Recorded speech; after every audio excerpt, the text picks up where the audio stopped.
रणरङ्गधीरं राजीवनेत्रं रघुवंशनाथं कारुण्यरूपं करुणाकरं श्रीरामचन्द्रं शरणं प्रपद्ये। श्रीरामचन्द्रं शरणं प्रपद्ये।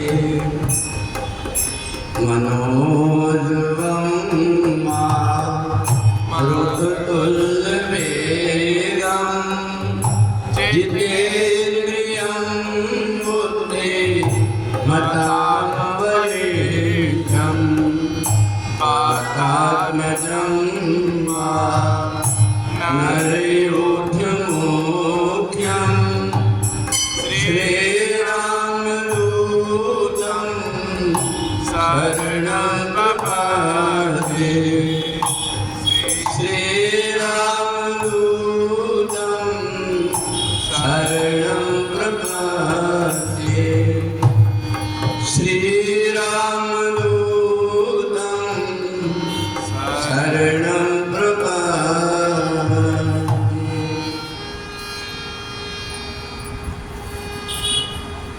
बालचरित हरि बहुविध कीन्हा। बालचरित हरि बहुविध कीन्हा। अति आनंददायक अनघ दीन्हा। अति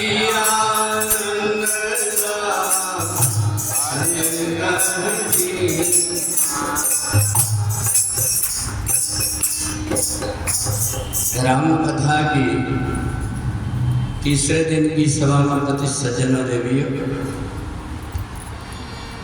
हम लोग पिछले 50 वर्ष से रामनवमी से हनुमान जयंती के अवसर तक रामचरितमानस के जो सूत्र हैं, चौपाइयाँ हैं, इनका हनुमान जी महाराज के पास बैठ करके पाठ करते हैं।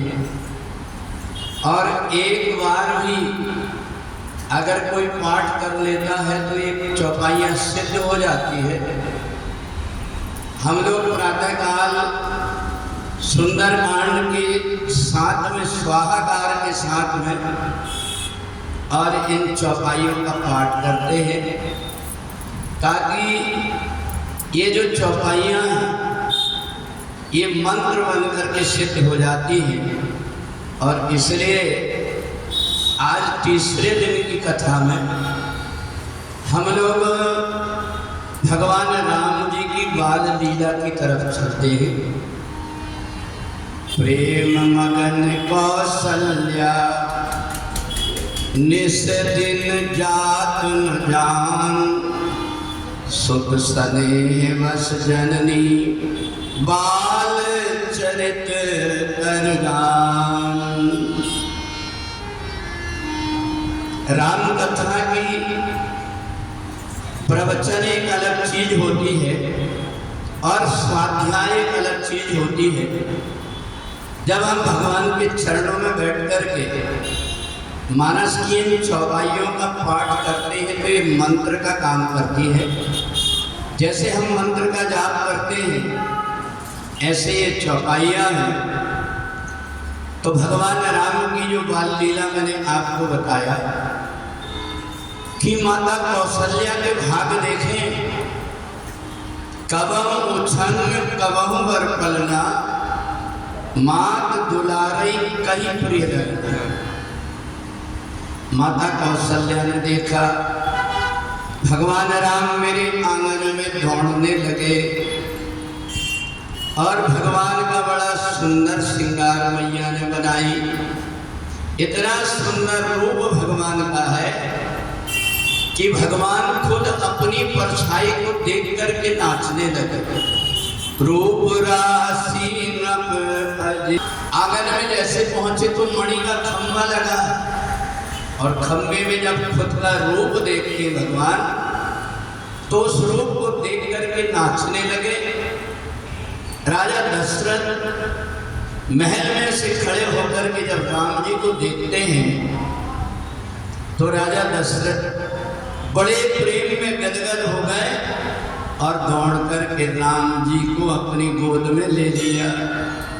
राम जी को जैसे राजा दशरथ ने गोद में लिया, आज राजा दशरथ के मन में आया कि देखो मैंने मनु और शत्रुपा के रूप में नैमिषारण्य में जाकर के तपस्या किया था और भगवान ने वरदान दिया था कि मैं खुद तुम्हारा बेटा बनकर के आऊंगा। तो राजा दशरथ ने देखा कि मेरी गोद में साक्षात परब्रह्म परमात्मा है। अब तो भगवान राम भी किलकारी मार करके राजा दशरथ की गोद में खेलने लगे। माता कौशल्या ने देखा कि राजा दशरथ भगवान राम को अपनी गोद से नीचे न उतारा। जरा सी देर अगर भगवान राम दिखाई ना दे तो राजा दशरथ व्याकुल हो जाते हैं, पूछते कौशल्या मेरा राघव कहाँ, राम लला दिख नहीं रहे, कहाँ पर है। माता जी कहती वो देखो वो खेल रहे हैं। राजा दशरथ अपने हाथ में माखन और रोटी दिखा करके और राम जी को बुलाना चाहते हैं, परंतु भगवान राम खेल में ऐसे मस्त हो गए कि वो राम जी अपने सखाओं के साथ खेल छोड़ करके नहीं गए। जब राजा दशरथ कौशल्या के पास में गए, कौशल्या देखो राम खेल में ऐसे मग्न हो गया है कि मेरे बुलाने पर भी भूख लगी होगी परंतु आ नहीं रहे, और जब तक कि राम नहीं आएगा तब तक कि मैं भोजन नहीं करूंगा। माता कौशल्या ने कहा देखो बेटे को बुलाना है तो एक काम करो, उनके साथ के जो है उन सब ग्वाल वालों को सबको सखाओं को बुला लो तो राम अपने आप चले जाए। कौशल्या जब बोलन जाई, कौशल्या जब ठुम प्रभु चलाई पराई,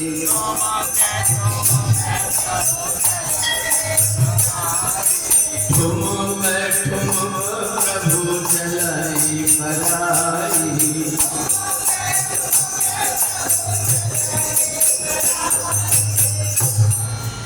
अनुज सखा संग भोजन करही। भगवान राम भाइयों के साथ में और सखाओं के साथ में बैठ करके और बड़े प्रेम से माता कौशल्या और राजा दशरथ के सामने भोजन करने लगे। अनुज सखा संग भोजन करही और मातु पिता आयसु अनुसरहि, मातु पिता आयसु अनुसरहि। अपने भाइयों के साथ में बैठ करके भोजन करते हैं। देखो आज अपना परिवार इसलिए बिखर रहा है, व्यक्ति एक घर में तो रहता है परंतु अपने आप में खोया रहता है। जितने व्यक्ति वो सब अपने अपने मोबाइल में लगे हैं, न पत्नी पति से बात करती है, न बेटा बाप से माँ से बात करता है, न पति पत्नी से बात करते हैं। ये रहते एक घर में हैं पर इनके मन सबके अलग अलग हैं, सब अपने अपने में लगे हैं। और इसलिए जो संयुक्त परिवार है, संयुक्त परिवार इसलिए टूट रहा है। हर व्यक्ति को केवल अपने तक सीमित हो गया। और आजकल बच्चों के जो संस्कार बिगड़ रहे हैं, इसके पीछे कारण ये है कि हम लोग काम धंधा में इतने व्यस्त रहते हैं, अपने बच्चों को समय नहीं दे पाते। तो जब अपने घर में दादा दादी रहते थे तो ज़्यादा समय दादा दादी के बीच में बालक रहता था और दादा दादी से कहता था, दादाजी वो वाली कहानी सुनाओ। और दादा दादी जब कहते थे उनको भी अच्छा लगता था, बुढ़ापे का सहारा हो जाता था। जहाँ कोई बात करने को तैयार नहीं, छोटे छोटे बालकों के बीच में बैठ करके और दादा दादी का समय पास हो जाता था। तो देखें, ये जो समय था ऐसा था जिसकी परिवार में हर व्यक्ति बंधा हुआ रहता था, एक दूसरे से प्रेम। आपको अपने को ये पता नहीं रहता कि बेटा कितने बजे सो कर के उठ रहा है, कितने बजे रात में बाहर से आ रहा है, अपने को ये भी पता नहीं रहता।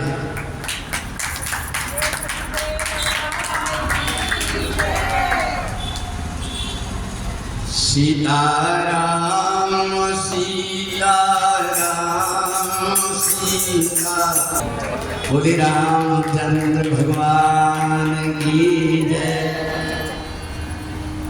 तो भगवान की बाल लीला जब देखा कि परिवार में प्रेम कैसे बढ़ेगा, तो राम कथा हमारे जीवन का सूत्र है कि हमें परिवार में अपने बेटा के साथ में कैसे रहना चाहिए, पति पत्नी के साथ में कैसे व्यवहार करना चाहिए, माता पिता का कैसा व्यवहार हो, ये हमें राम जी की कथा सिखाती है।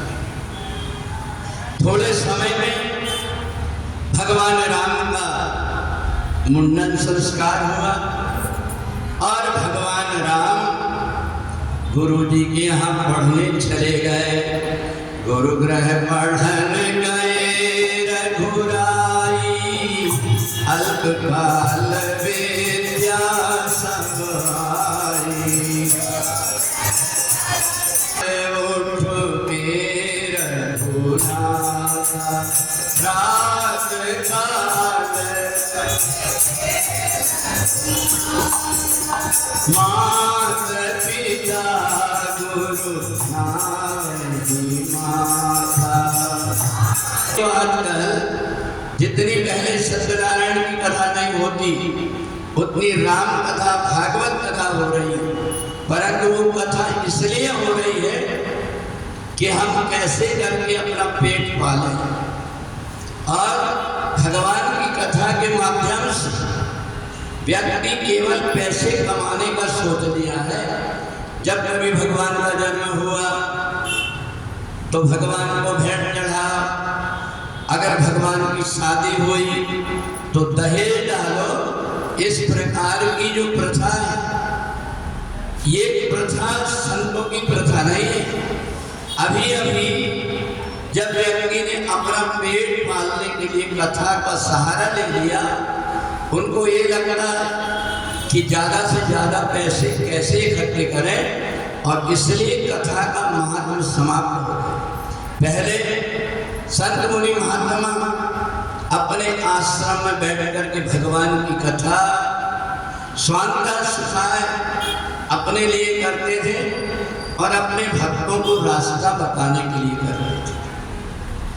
और इसलिए थोड़े समय में ही विद्या राम जी के पास में आ गई, क्योंकि विद्या ददाति विनयम श्रद्धावान लभते ज्ञानम।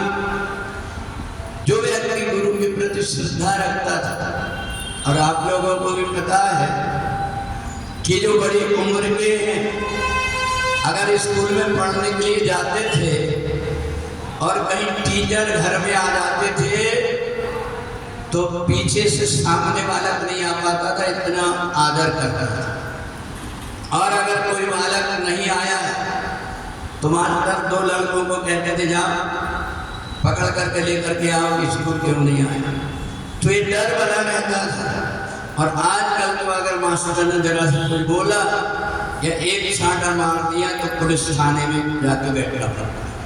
तो इसलिए श्रद्धावान लभते ज्ञानम, जब गुरु के प्रति हमारी श्रद्धा होती है तब जाकर के ज्ञान अपने आप अपने पास चले जाता है।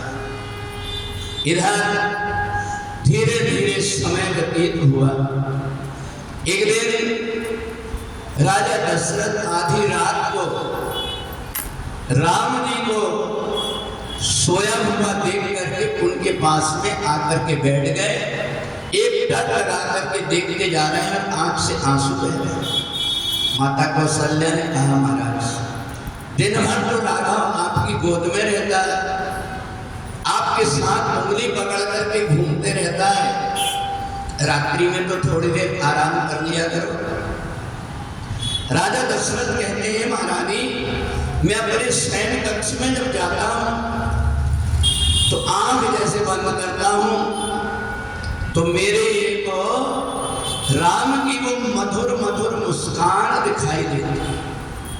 ऐसा लगता है कि राम को देखते ही रहूं। और अभी जब मैंने आंख बंद किया और मेरे को राम की किलकारी सुनाई दी, राम का चेहरा दिखाई दिया, तो मेरे को ऐसा लगा कि एक बार मैं अपने राम को देख करके। माता कौशल्या का बेटा थोड़ा बड़ा हो गया है, अब आपको भी बहुत से काम करना पड़ता है, और अब राम भी बड़ा हो गया, उसको भी अब पढ़ना लिखना है, कब कैसी परिस्थिति आती है। राजा दशरथ ने कहा, कौशल्या मेरा तो एक ही कहना है कि कोई भी ऐसा दिन ना जाए जो राम को बिना देखे व्यतीत। माता कौशल्या ने कहा, महाराज ऐसा कहीं हो सकता है क्या? दोनों आपस में बात कर रहे थे और इतने में मंत्री ने आकर के राजा दशरथ से कहा, महाराज सरयू नदी के किनारे विश्वामित्र जी आए हुए हैं और वो आपसे मिलना चाहते हैं। अब तो राजा दशरथ उठ करके खड़े हो गए। कौशल्या मैंने गुरुजी से कहा था कि मेरे राम के नाम के साथ में चंद्र मत लगाओ, क्योंकि चंद्र हमारे कुल में जिसके सामने लगा है, साथ में लगा, उसको बहुत कष्ट उठाना पड़ा। मैंने हरिश्चंद्र को देखा, वो काशी के बीच में जाकर के बिकना पड़ा उनको, और यही महात्मा थे। विश्वामित्र पता नहीं क्यों आए। अब इधर देखना, ये बक्सर जिला में जंगल में रह करके विश्वामित्र जी साधना करते थे और बड़े ज्ञानी थे। विश्वामित्र महामुनि ज्ञानी,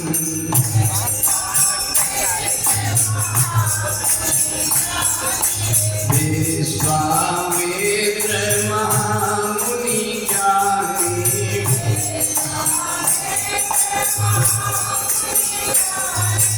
हृदय बसहि गुरु आसन जानी, विपिन बसहि तुम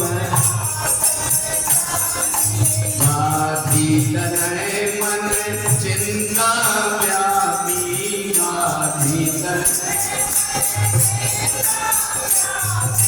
हरि बिन मरहि न निश्चर पापी,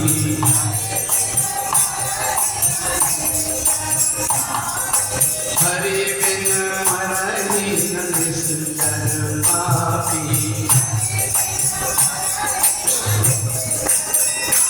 इधर विश्वामित्र जी अपने आश्रम में रहते हैं और विश्वामित्र जी जब भी यज्ञ करने की सोचते हैं, कोई ना कोई राक्षस आकर के परेशान करता, उनके यज्ञ कुंड की अग्नि को बुझा देता, या तो उसमें मांस रक्त ला करके डाल देता। तो राक्षस जो होता है उसको भगवान का काम अच्छा नहीं लगता। राक्षस से जिसकी वृत्ति है या जिसको नरक में जाना रहता है, ऐसे व्यक्ति को भगवान की कथा अगर उसके कान में पहुंचती तो उसको तकलीफ होगी। तो विश्वामित्र जी ने देखा ये राक्षस यज्ञ नहीं करने दे रहे हैं, इसलिए क्या करूं। एक दिन बहुत दुखी होकर के बैठे हुए थे और विश्वामित्र मन में विचार कर रहे हैं कि मैं यज्ञ करना चाहता हूं, पर यज्ञ करूं कैसे, ये राक्षस करने नहीं देते। उसी समय ध्यान में देखते हैं कि राजा दशरथ की गोद में भगवान लेटे हुए हैं और राजा दशरथ बड़े सुंदर उनको देख देख करके चुम्मा लेते हैं, कभी गले से लगाते हैं और राम जी को प्रेम कर रहे हैं। और ये राम और कोई नहीं है, व्यापक ब्रह्म निरंजन निर्गुण वेगत विनोद। ये तो वही परमात्मा है जो व्यापक है, निर्गुण है, निराकार है। राजा दशरथ राम जी की तरफ देख देख करके और कभी गोद में लेकर के उछाड़ते हैं, कभी गले से लगाते हैं। तेरी मंद मंद मुस्कनिया पे बलिहार राघव जी, बलिहार राघव जी। वशिष्ठ जी के बेटों का वध कर दिया था तो भगवान को बड़ा दुख लगा कि देखो तुम महात्मा होकर के तुमने हत्या किया है, इसलिए मैं तुम्हें परित्याग करता हूँ। तो विश्वामित्र जी बड़े दुखी हो गए। विश्वामित्र जी ने सोचा कि बता, जिन परमात्मा का मैं भजन करता हूँ वो परमात्मा ने मेरे को त्याग दिया है। भगवान के चरण को पकड़ा। भगवान ने कहा कि देखो, जब तुम स्वयं वशिष्ठ जी से जाकर के क्षमा यात्रा नहीं करोगे तब तक के मैं तुम्हें कभी माफ नहीं कर पाऊंगा। तो आज विश्वामित्र जी ने सोचा कि चलो, राजा दशरथ के कुल गुरु हैं वशिष्ठ जी, और मैं जब जाऊंगा तो वशिष्ठ जी भी मिलेंगे। तो इसलिए विश्वामित्र जी ने कई प्रकार की मन में बात करते हुए मैं जाकर के राम जी के दर्शन करूंगा।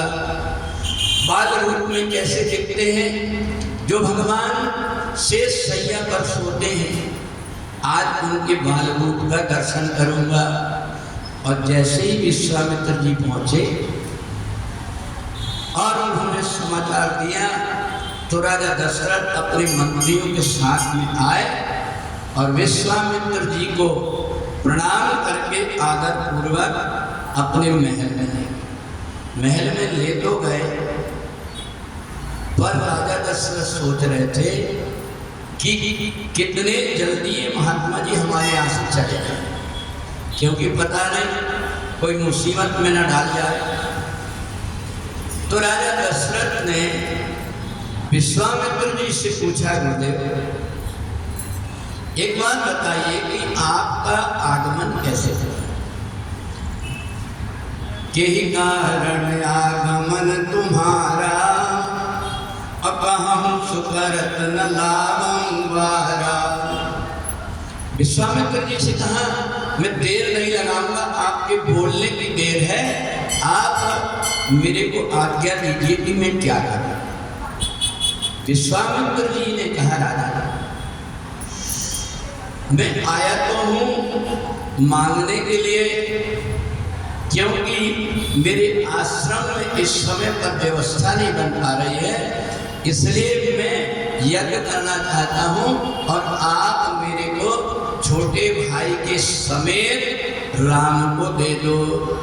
अनुज समेत देव रघुनाथ,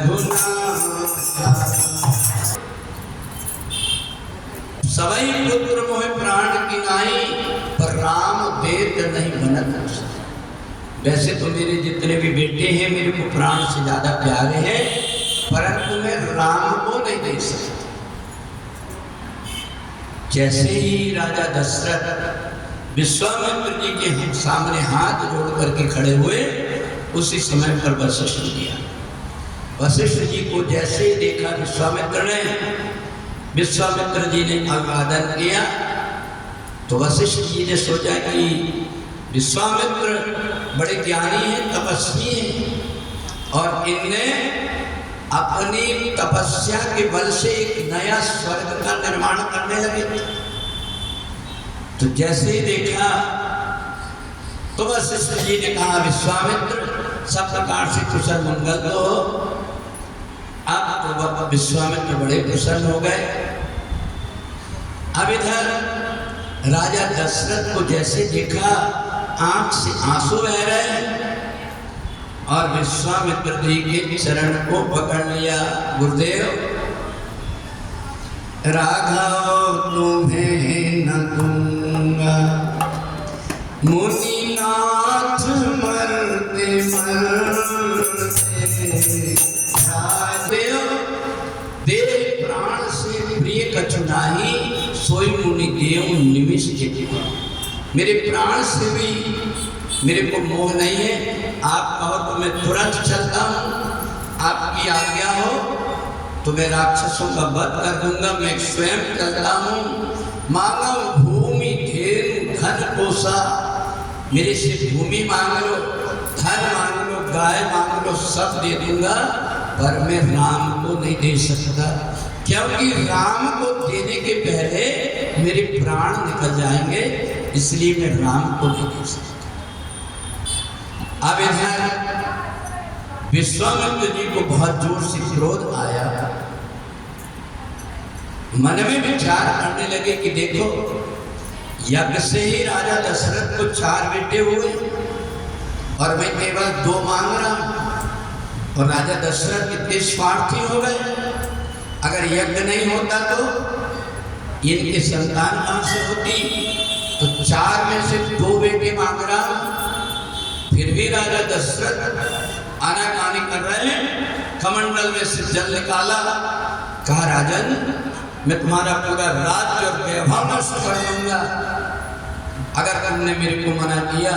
उसी समय वशिष्ठ जी आ गए, विश्वामित्र जी को समझाया कि देखो, चौथे पन में बेटे का प्रेम पा करके राजा दशरथ छोड़ नहीं पा रहे, और आपको मना इसलिए कर रहे हैं कि विश्वामित्र, एक बात बताओ, हमने अगर एक बार कोई वस्तु किसी को दे दिया तो उसमें अपना अधिकार रहता है क्या?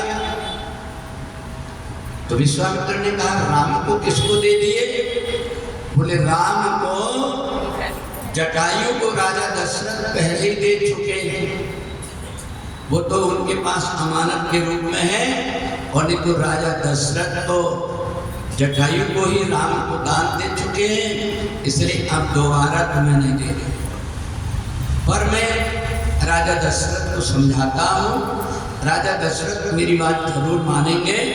तब वशिष्ठ बहु विधि समझावा, और न संदेह नाश तब पावा। वशिष्ठ जी ने कहा, एक बात बता, बेटे बड़े बड़े हो गए हैं, इनको क्या महल में ही और अयोध्या तक सीमित रखोगे? इनको अगर कोई देखेगा तो इनके शादी विवाह की चर्चा चलेगी। अभी तक ये महल में ही रहते हैं, अयोध्या वालों ने देखा है, बाहर वाले भी देख सके। इसलिए एक काम करो, तुम राम और लक्ष्मण दोनों विश्वामित्र को देखो। तब वशिष्ठ बहु विधि समझा, बहू के आने की विधि बताया कि 2 दोगे तो तुमको 4 मिल जाएगी, इसलिए तुम इन दोनों को दे। राजा दशरथ ने सोचा अब देना तो है, तो इसलिए वशिष्ठ जी की बात मान करके दोनों बेटों को ले जाकर के विश्वामित्र जी के चरणों में डाल दिया और कहा, गुरुदेव, आज से आप इनके गुरु नहीं बल्कि आप इनके पिता हैं। तुम मुनि पिता आन नहीं।